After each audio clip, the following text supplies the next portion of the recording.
नाम है प्रियांशु गुप्ता और मैं आज आपको यहाँ बताने आया हूँ जीएडीपी, जीएनपी, एनडीपी और एनएनपी ये क्या होता है और कैसे काम करता है। ठीक, तो अब हम लोग जानते हैं। सबसे पहले मैं आपको अपना इंट्रोडक्शन दे देता हूँ। मेरा नाम प्रियांशु गुप्ता है और ये मेरा यूपीएससी अड्डा चैनल है। अगर ये वीडियो आपको अच्छा लगे तो इस वीडियो को देखने के बाद इसको लाइक कीजिएगा, कमेंट में फीडबैक दीजिएगा और मेरे चैनल को सब्सक्राइब भी कीजिएगा और इस वीडियो को शेयर भी कीजिएगा ताकि ज़्यादा से ज़्यादा लोग ये वीडियो को देख सके। चलिए हम लोग सबसे पहले जानते हैं नेशनल इनकम के बारे में। एक्चुअली में नेशनल इनकम के अंडर में ये चारों पॉइंट्स आते हैं, जीडीपी, जीएनपी, एनडीपी और एनएनपी। ठीक, तो पहले हम लोग नेशनल इनकम जानते हैं, फिर हम लोग ये चारों पॉइंट जानेंगे। ये चारों पॉइंट होते क्या हैं, कैसे काम करते हैं और कोई भी गवर्नमेंट इनको कैसे काम में लेती है। ठीक, तो सबसे पहले हम लोग नेशनल इनकम के बारे में जानते हैं। मान लेते हैं किसी कंट्री की एक ज्योग्राफिकल एरिया है। ठीक, तो ये हम लोग किसी कंट्री की एक ज्योग्राफिकल एरिया मान लेते हैं और इसमें 100 लोग, अमूमन 100 लोग रहते हैं। वैसे तो बहुत सारे लोग रहते हैं एक कंट्री में, लेकिन हम लोग अमूमन 100 लोग मानते हैं। तो अब इन 100 लोगों की जो एवरेज इनकम है, एवरेज इनकम हमें जानना है। ठीक, जैसे इन 100 लोगों में कई लोगों की इनकम होगी 1 लाख रुपये, कोई महीने का 1 लाख कमाता होगा, कोई 5 लाख कमाता होगा, कोई 50,000 कमाता होगा, कोई 10,000, 15,000, 20,000 कमाता होगा ना। लेकिन इन सब की इनकम जो उसको ऐड करके हम लोग अगर डिवाइड कर देंगे टोटल नंबर ऑफ पीपल्स जो कंट्री में रहते हैं तो हमें एवरेज इनकम मिल जाएगा। एवरेज इनकम हम लोग मान लेते 10,000 रुपये है। कितना है? 10,000 रुपये है। ठीक, और हम लोग इसको मल्टीप्लाई कर देंगे जो टोटल नंबर ऑफ पीपल है जो उस कंट्री में रहते हैं, जितने लोग उस कंट्री में रहते हैं उससे हम लोग मल्टीप्लाई कर देंगे। ठीक, तो कितना आ जाएगा? 10 लाख रुपये। 10 लाख रुपये आ जाएगा। 10,000 मल्टीप्लाई 100 करेंगे तो 10 लाख रुपये आ जाएगा। ये 10 लाख रुपये जो है वो उस कंट्री की नेशनल इनकम होती है। आप इसको ऐसे भी समझ सकते हैं कि आपके घर में अगर 10 लोग हैं और 10 लोग जाते हैं पैसे अर्न करने, कोई 2,000 कमाता है, कोई 10,000 कमाता है, कोई 15,000, कोई 20,000, कोई 4,000 रुपये, और जो टोटल इनकम होती है आपके घर की वो 50,000 रुपये। तो आपके जो घर है वो हाउस टोटल इनकम आपके घर की क्या होगी? 50,000 रुपये होगी। उसी तरह नेशनल इनकम होती है, वो जितने लोग एक कंट्री में होते हैं उससे हम लोग एवरेज इनकम से उनके एवरेज इनकम से मल्टीप्लाई कर देते हैं तो वो टोटल इनकम या नेशनल इनकम हमारा निकल आता है। उसी को नेशनल इनकम कहते हैं। फिर उसके अंदर में आता है जीडीपी, ग्रॉस डोमेस्टिक प्रोडक्ट, जिसका मतलब है सकल घरेलू उत्पाद। ग्रॉस को समझ के कंफ्यूज मत होइएगा, कई लोग ग्रॉस को समझ के कंफ्यूज हो जाते हैं। मुझसे कई लोग ऐसा पूछते हैं कि सर यहाँ पे टीडीपी क्यों नहीं है, टोटल डोमेस्टिक प्रोडक्ट। तो यहाँ पे टोटल इसलिए नहीं हो सकता क्योंकि इकोनॉमी में हम लोग हमेशा टोटल के जगह ग्रॉस को यूज करते हैं, सकल के कुल के जगह सकल को यूज करते हैं। ये इकोनॉमी में हमेशा से चला आ रहा है। क्यों आ रहा है तो मैं इस पर एक दूसरा वीडियो बना दूंगा, आप अभी फिलहाल इसको समझते हैं। फिर उसके बाद है जीएनपी, ग्रॉस नेशनल प्रोडक्ट, जिसका हिंदी में मीनिंग होता है सकल राष्ट्रीय उत्पाद। फिर उसके बाद है एनडीपी, नेट डोमेस्टिक प्रोडक्ट, जिसका हिंदी में मतलब होता है शुद्ध घरेलू उत्पाद। फिर उसके बाद एनएनपी, नेट नेशनल प्रोडक्ट, जिसका हिंदी में मतलब होता है शुद्ध राष्ट्रीय उत्पाद। तो पहले हम लोग जीडीपी जानते हैं। तो जीडीपी जानने के लिए पहले हम लोग ये चारों जानते हैं, क्योंकि ये चारों जो है वो जीडीपी के अंदर में ही आते हैं। तो हम लोग जब तक इसको नहीं समझेंगे तब तक हमें जीडीपी नहीं समझ में आएगा। तो पहले हम लोग ये जान लेते हैं, फिर उसके बाद हम लोग जीडीपी जानेंगे। 1 ईयर। दोस्तों जो जीडीपी होती है वो 1 ईयर की बेसिस पे निकलती है। 1 ईयर के बेसिस पे इंडिया में यह जो टाइम पीरियड है वो 1 अप्रैल से लेके 31 मार्च तक का है। इसीलिए सारी कंपनियां जो होती हैं वो 31 मार्च को अपना फाइनल अकाउंट बनाती है इंडिया में। तो ये 1 ईयर के बेसिस पे निकलता है और मतलब सारी कंट्री में ये सेम ही है लगभग। कुछ कंट्री में ये 1 जनवरी से लेके 1 जनवरी से लेके 31 दिसंबर में निकलता है, लेकिन इंडिया में ये 1 अप्रैल से लेके 31 मार्च तक निकलता है। तो जो जीडीपी है वो 1 ईयर के बेसिस पे निकलती है। दूसरा है गुड्स एंड सर्विस। तो पहले हम लोग गुड्स की बात कर लेते हैं, ठीक, फिर उसके बाद हम लोग सर्विस की बात करेंगे। गुड्स क्या होता है? मान लेते हैं आप एक मोबाइल की शॉप पे गए और आपने 15,000 रुपये का एक फ़ोन खरीदा। तो 15,000 रुपये के बदले आपको एक टेंजिबल और विजिबल कोई एसेट्स मिला जो कि गुड्स के कैटेगरी में आता है। कोई टेंजिबल और विजिबल एसेट्स मिला जो कि गुड्स के कैटेगरी में आएगा। मतलब आपने 15,000 रुपये दिए और वो आपने उस 15,000 रुपये के बदले कोई एक टेंजिबल या विजिबल कोई प्रोडक्ट लिया जो कि गुड्स के कैटेगरी में आता है। सर्विस समझते हैं कि सर्विस क्या होती है।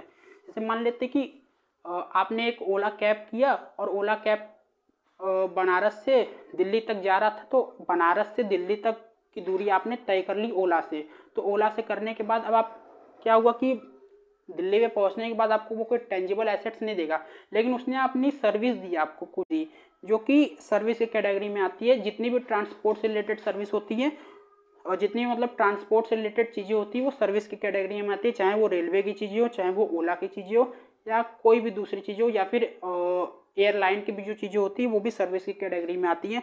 तो जो जीडीपी होती है वो गुड्स एंड सर्विस में निकलती है, ठीक। फिर होता है फाइनल प्रोडक्ट। फाइनल प्रोडक्ट थोड़ा इंपॉर्टेंट है, इसको समझते हैं। जैसे मान लीजिए एक फ़ोन है, ठीक, आपने 15,000 रुपये का फ़ोन लिया, उस फ़ोन में कई सारी चीज़ें हैं, कैमरा है और स्पीकर है, माइक है, उसका और भी इंटरनली कई सारी पार्ट है। तो जो फाइनल प्रोडक्ट है, आपने कैमरा का अलग पैसा नहीं दिया, स्पीकर का अलग पैसा नहीं दिया, उसके जो और भी कई सारे इंटरनली पार्ट्स है उसका अलग पैसा नहीं दिया ना, इन सब का अलग पैसा नहीं दिया, आपने एक ही अमाउंट दे दिया, फाइनल अमाउंट, उस कंपनी को या उस जहाँ से आपने मोबाइल खरीदा था वहाँ से।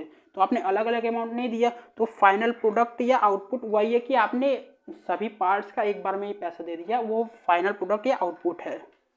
फिर उसके बाद हम लोग बात करते हैं ज्योग्राफिकल एरिया। तो जीडीपी जो होती है वो किसी एक कंट्री की ज्योग्राफिकल एरिया के अंदर निकलती है। जैसे इंडिया की कोई जीडीपी, जैसे इंडिया का ज्योग्राफिकल एरिया, तो वो इंडिया की जीडीपी के अंदर ही निकलेगा, ना कि वो चाइना की जीडीपी के अंदर, फ्रांस की जीडीपी के अंदर, या अमेरिका की जीडीपी के अंदर। तो अब हम लोग आते हैं जीडीपी क्या होता है। तो मेरी बातें ध्यान से समझिएगा।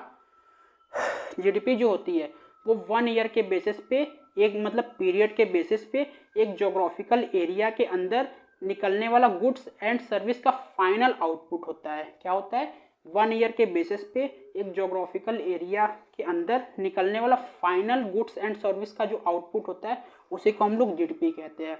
जैसे इंडिया की इस समय जो जीडीपी है वो 2.8 ट्रिलियन है, मतलब इंडिया हर साल 2.8 ट्रिलियन का गुड्स एंड सर्विस प्रोड्यूस करता है, बनाता है, या लोगों को सर्विस देता है, ये भी कह सकते हैं, ठीक।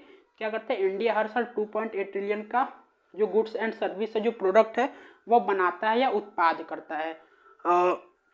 जीडीपी अमूमन कंपनियां जो होती है या गवर्नमेंट जो होती है ये भी अच्छा मानती है। उसका रीज़न ये है कि अगर किसी कंट्री में ज़्यादा उत्पाद हो रहा है, मतलब वहाँ पे ज़्यादा एम्प्लॉयमेंट होगी, वहाँ पे लोगों की परचेसिंग पावर ज़्यादा होगी, वहाँ पे लोगों लग्जरियस चीज़ें ज़्यादा खरीदेंगे। जैसे अमेरिका की जीडीपी इस समय 20 ट्रिलियन के अराउंडेड है, तो कंपनियां वहाँ क्यों जाती? क्योंकि वहाँ आपको एम्प्लॉयमेंट है ना, आपको चीज़ें आसानी से अवेलेबल हो जाएंगी। इसलिए जीडीपी को जो गवर्नमेंट्स होती हैं या जो कंपनियां होती हैं वो अच्छा मानती हैं। फिर हम लोग बात करते हैं नॉमिनल जीडीपी और रियल जीडीपी क्या होती है। तो पहले हम लोग एक बार इसका, अगर आपको समझ में नहीं आया तो मैं इसका आपको एक एग्जांपल देता हूँ। जैसे मान लेते हैं टाटा है, ठीक, एक टाटा है जो भारत की कंपनी है, और एक एलजी है जो विदेशी कंपनी है। टाटा जो है वो 100 रुपये की गुड्स एंड सर्विस प्रोड्यूस करते हैं और एलजी जो है वो 50 रुपये की गुड्स एंड सर्विस प्रोड्यूस करती हैं।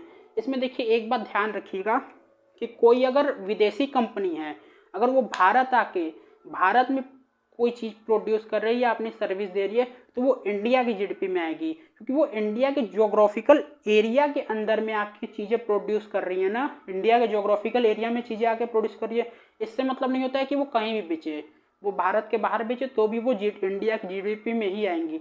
लेकिन अगर वो अमेरिका से प्रोडक्ट बना के इंडिया में बेच रही हैं तो वो इंडिया की जीडीपी के अंदर नहीं आएगी, फिर वो अमेरिका की जीडीपी के अंदर आएंगी। तो ये बात ध्यान दीजिएगा। टाटा कितने का प्रोड्यूस कर रहा है? 100 रुपये का। और एलजी कितने का प्रोड्यूस कर रहा है? 50 रुपये का। कोई भी प्रोडक्ट मान लेते हैं, स्टील हो गया या मोबाइल हो गया, कुछ भी मान लेते हैं। तो अब इंडिया की जो फाइनल जीडीपी होगी वो क्या होगी? 150 रुपये। ये इंडिया की जीडीपी है। और इसमें हम आपको एक और बात बता देते हैं। जैसे मान लेते हैं कोई एक बंदा है, रमेश है, ठीक, रमेश ये 10 रुपये कमाता है दुबई में, तो अब ये इंडिया की जीडीपी में नहीं आएगा। वो भले ही दुबई में रहता हो, खाता हो, पीता हो, सब करता हो, ये इंडिया की जीडीपी में नहीं आएगा, ये इंडिया की ग्रॉस नेशनल प्रोडक्ट में आएगा। ये हम अभी आपको बताएंगे ये क्या होता है। पहले हम लोग ये समझते हैं, इंडिया की जीडीपी के अंदर वही चीज़ें आएंगी जो इंडिया के अंदर रह के प्रोड्यूस हो रही है, तब ये ज्योग्राफिकल एरिया मैंने यहाँ पे लिखा हुआ है। अब बात करते हैं नॉमिनल जीडीपी क्या होती है। तो नॉमिनल जीडीपी को एक बड़ा सिंपल फॉर्म में समझते करेंट जीडीपी, करंट जीडीपी।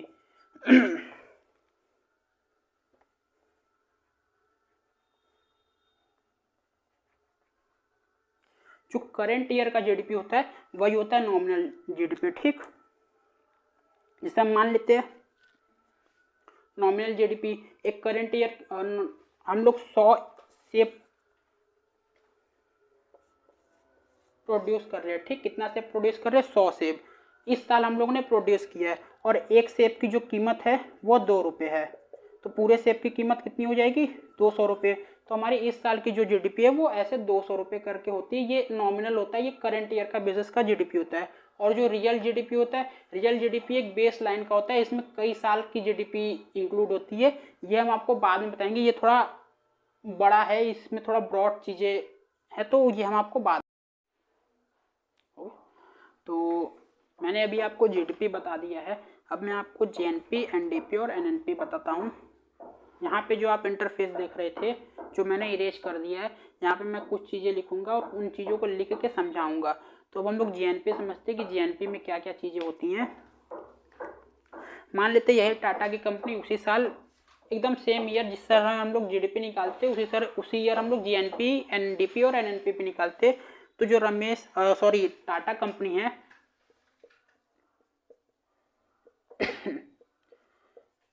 वो उसी साल 100 रुपये की कुछ चीज़ें प्रोड्यूस करती है।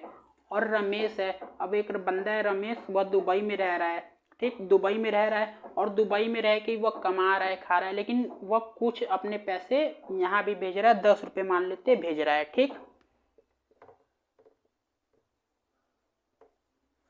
कितने रुपए भेज रहा है? 10 रुपये भेज रहा है। तो ये टाटा की इनकम और ये रमेश की इनकम, ये जो 110 रुपये होगी, ये हमारी कहलाएगी जीएनपी, सकल राष्ट्रीय उत्पाद। अब आप पूछेंगे कि सर इसमें आपने एलजी को क्यों नहीं जोड़ा?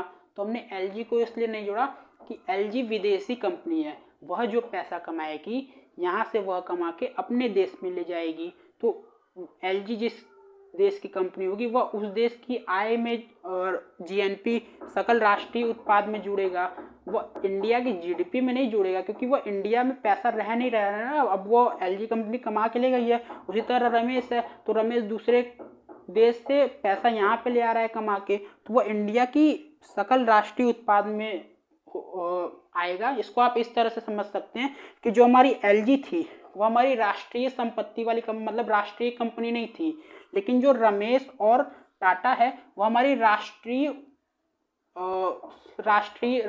के अंदर आते हैं, वो हमारे नेशन के अंदर में आते हैं। टाटा जो है वो इंडियन फर्म है और रमेश जो है वो इंडियन सिटीजन है, तो इसलिए वह सकल राष्ट्रीय उत्पाद, ग्रॉस नेशनल प्रोडक्ट के अंडर में आएगी, ठीक। अब बात करते हैं एनडीपी। तो जीडीपी आपको समझ में आया। जीडीपी में कुछ नहीं करना है, जीडीपी माइनस डेप्रिसिएशन, ठीक।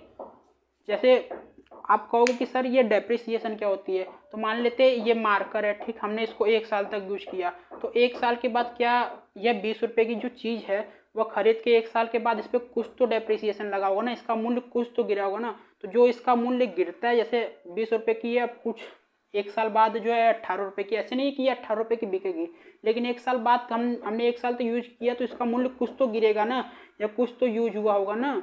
तो जो 1 साल के बाद इसका मूल्य गिरता है उसी को डेप्रिसिएशन कर देते हैं। जीडीपी में से जब हम लोग डेप्रिसिएशन को माइनस करते हैं तो एनडीपी निकलता है। इसी तरह एकदम सेम होता है एनएनपी।